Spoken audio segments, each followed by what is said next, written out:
மாப்பிள்ள ஒரு 5 லட்சம் ரூபா இருந்தா பெரிய பேண்ட் வாத்திய கடையை போட்டு ஜம்முன்னு உட்காந்துருவேன். இந்தாம்மா இதில் 5 லட்சம் ரூபா இருக்கு. நீ நினைச்ச மாதிரியே ஒரு கடையை போட்டு ஜாம்னு உட்காரு. 5 லட்சம் ரூபாய் ஏதியா? ரொம்ப நாளா குத்தகை விட்டுருந்த நம்ம நிலத்தை குருசாமினை வேலை கேட்டுக்கிட்டே இருந்தாரு. நீ வேற கடை போடணும்னு பணம் கேட்டிய, அதான் நிலத்தை அவர்கிட்டே வித்துட்டேன். இப்போ நிலத்தை வாங்கிட்டோன்னு அவர் நிம்மதியா இருப்பாரு, உனக்கு உதவியா இருக்கும்ல. ரொம்ப நன்றியா, நீ நல்லா இருப்ப.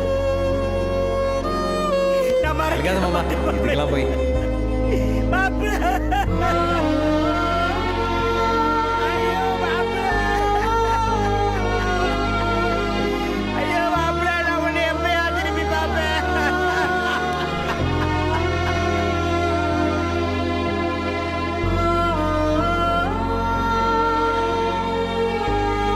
வாழ்க்கையில பொண்டாட்டி வெள்ள விட்டு எவ்வளவு முக்கியம்னு சொல்லி கொடுத்தே பாப்பா.